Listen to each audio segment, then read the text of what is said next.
సొసైటీలో ఎక్కడ చూసినా అంబేద్కర్ గారి యొక్క స్టాచ్యూస్ విపరీతంగా కనిపిస్తూ ఉంటాయి. బట్ ఆయన విగ్రహాలు కనిపించినంతగా ఆయన బాబాసాహెబ్ అంబేద్కర్ని ఈరోజు ఒక కమ్యూనిటీకి చెందిన వ్యక్తిగానే చూపించడం అనేది, లేదంటే చిత్రీకరించడం అనేది ఒక వివక్షతో కూడినటువంటి చర్య.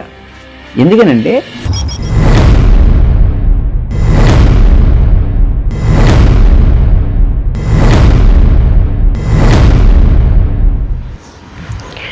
ఈరోజు ఎక్కడ చూసిన సమాజంలో వీధికి ఒక విగ్రహం కనిపిస్తుంది అంబేద్కర్ గారిది.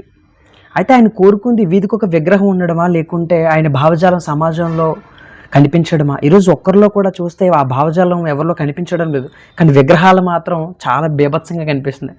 దీని మీద మీ ఒపీనియన్ ఏంటి? మీరు చెప్పిన ప్రశ్న చాలా మంచి ప్రశ్న. మీ ప్రశ్నలోనూ సమాధానం ఉంది. ఏమనంటే బాబాసాహెబ్ అంబేద్కర్కు ఇప్పుడు కూడా విగ్రహాలు పెట్టమని ఎక్కడ కూడా చెప్పలేదు. సో ఆయన విగ్రహాన్ని ఎందుకు పెడతామంటే మనం ఒక నాలెడ్జ్కి సింబల్గా పెడతామంది. సో రానున్న తరాలకి బాబాసాహెబ్ గారిని పరిచయం చేయడం కోసం, ఆయన చూపించి ఆయన కోసం తెలియజెప్పడం కోసం విగ్రహం పెడతాం. అయితే ఈనాడు ఏమవుతుందంటే ఆ విగ్రహాన్ని చూసి ఆ విగ్రహం వరకే పరిమితం అయిపోతున్నారు. కానీ ఆయన ఏం చెప్పారు, ఏం చేయమన్నారు, అసలు ఆయన ఏం చేశారు, ఇది తెలుసుకునే పరిస్థితులు ఎవరు లేరు. కాబట్టి ఏమవుతుందంటే విగ్రహాలు వెలుస్తున్నాయి, కానీ ఆయనట్లాంటి భావజాలం ఉన్నటువంటి వ్యక్తులు మాత్రం ఎదగట్లేదు. ఇదే రీజన్. చాలా కదివైపోయింది. నిజమే, అది చాలా రేర్. ఆయన విగ్రహాలు నిర్మించే వాళ్ళు ఉన్నారే తప్ప, కానీ ఆయన భావజాలాన్ని సమాజంలోకి తీసుకెళ్ళిన వాళ్ళు మాత్రం చాలా రేర్. నిజమే, విగ్రహాలు పెట్టే వాళ్ళు ఎక్కువైపోయారు, ఆయనకు భావజాలం తెలుసుకునే వాళ్ళు తక్కువైపోయారు. సో విగ్రహాలు వెలుస్తున్నాయి, ఆయనకు భావజాలం తెలుసుకోవట్లేదు కాబట్టి అట్లాంటి వాళ్ళు లేరు. ఓకే, మరి ఎలా ఆయన భావజాలం తెలుసుకోవడం ఎలా, ఇన్ కేస్ ఎలా దాన్ని ఫాలో అవ్వడం ఎలా, ఏంటి?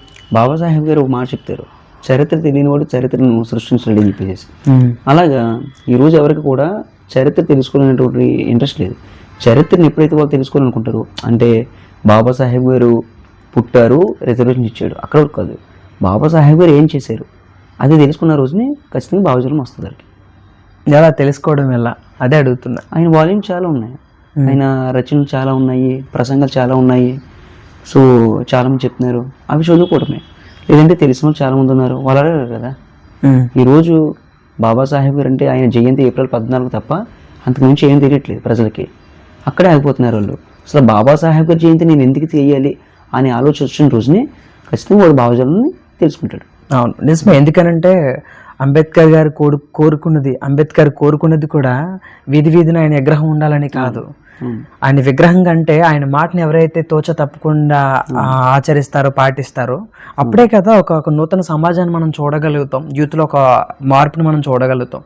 దానివల్ల తప్ప విగ్రహాల వల్ల వ్యక్తిగతంగా కానీ సమాజానికి కానీ ఉపయోగం ఉండదని నేను చెప్పడం కాదు. కానీ మెయిన్గా ఆయన కావాల్సింది, ఒకవేళ ఆయన ఉంటే కనుక ఆయన ఇష్టపడేది, ఆయన సంతోషించేది కూడా అయితే ఇంకా ఆయన మాటలని ఆచరించడం. ఆయన బతుకుందా కూడా అదే కోరుకున్నాడు.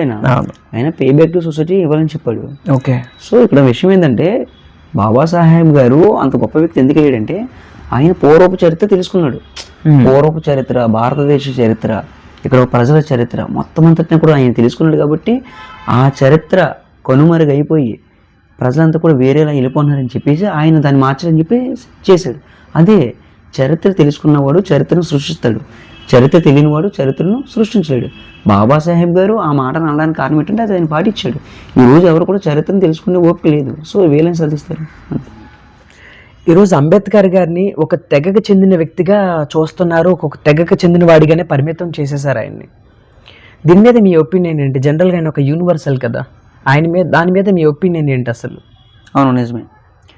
బాబాసాహెబ్ అంబేద్కర్ని ఈరోజు ఒక కమ్యూనిటీకి చెందిన వ్యక్తిగానే చూపించడం అనేది, లేదంటే చిత్రీకరించడం అనేది ఒక వివక్షతో కూడినటువంటి చర్య. ఎందుకనంటే బాబాసాహెబ్ అంబేద్కర్ సాధించినటువంటి డిగ్రీలు ఈనాడికి కూడా ఎవరు సాధించలేదు. అప్పటి రోజుల్లో కూడా ఆయన ప్రపంచ ఇంటెలెక్చువల్ ఒకరు కాబట్టి రాజ్యాంగాన్ని రచించేటటువంటి అవకాశం ఆయనకు దక్కింది. సో ఆయన రికార్డ్స్ని ఎవరు కూడా బ్రేక్ చేయలేకపోయారు. ఆనాడు కూడా ఈయన తప్ప ఇంకెవ్వరు కూడా రాజ్యాంగాన్ని రచించలేరు అని అందరికీ అర్థమైనప్పుడు మాత్రమే రాజ్యాంగం రాసేటటువంటి అవకాశాన్ని కోసం ఆయనకి బతిలాడడానికి వచ్చారు. మొదట్లో కూడా ఆయనకి రాజ్యాంగం రాసేటటువంటి అవకాశం ఇవ్వలేదు. ఎవరూ లేరు ఈయన తప్ప అన్న సందర్భంలో మాత్రమే ఈయనే రాజ్యాంగం రచించగలరని చెప్పేసి ఈయన దగ్గరికి వచ్చారు. ఇక్కడ విషయం ఏంటంటే బాబాసాహెబ్ అంబేద్కర్ మహోన్నత జ్ఞానం కలిగినటువంటి వ్యక్తి అయినప్పటికీ కూడా, ప్రపంచ ప్రసిద్ధిగాంచినటువంటి వ్యక్తుల్లో ఒకరైనప్పటికీ కూడా, ఆయన ఈ యొక్క భారతదేశంలో ఒక అణగారినటువంటి కులానికి చెందినటువంటి వ్యక్తి. కొంతమంది కులోన్మాదుల దృష్టిలో. కావున ఒక అణగారిన కులానికి చెందినటువంటి వ్యక్తి ప్రపంచ ప్రఖ్యాతి గాంచడమా, ఈ యొక్క మహోన్నత దేశమంతటిని కూడా వ్యాపించడమా అనే ఒక కులోన్మాదంతో ఆలోచించి ఆయన్ని ఒక కులానికి మాత్రమే పరిమితం చేసేటటువంటి ప్రయత్నం చేస్తున్నారు. నిజానికి బాబాసాహెబ్ అంబేద్కర్ ఒక కులానికో, ఒక మతానికో, ఒక జాతికో, ఒక భాషకో వాటి కోసం మాత్రమే పోరాటం చేసినటువంటి వ్యక్తి కాదు. అవును.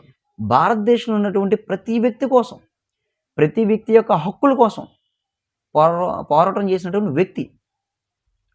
సో అట్లాంటి వ్యక్తి ఆయన చేసినటువంటి విషయాలు తెలుసుకుంటే ప్రతి వ్యక్తి కూడా, అయ్యో ఈరోజు నేను అనుభవిస్తున్నటువంటి హక్కు బాబాసాహెబ్ అంబేద్కర్ ప్రసాదించిందా, ఈరోజు నేను ఈ పని చేస్తున్నానంటే అది బాబాసాహెబ్ అంబేద్కర్ ఆ రోజు పోరాటం చేయటం వల్ల నాకు వచ్చిందా అని తెలుసుకుంటారు. బాబాసాహెబ్ గారికి అటాచ్ అవుతారు. ఎప్పుడైతే బాబాసాహెబ్ అంబేద్కర్ అటాచ్ అవుతారో ఆయన మహోన్నతుడిగా వెలుగొందుతాడు ఈ యొక్క దేశంలో.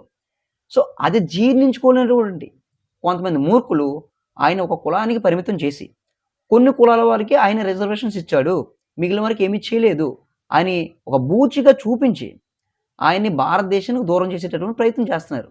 అంతకుమించి ఏం కాదు. ఆయన మీరు చెప్పినట్టుగానే ఒక యూనివర్సల్ అంతే. సో దాన్ని మార్చాలి. అవును. It's very valid, it's valid point అండి. Thank you.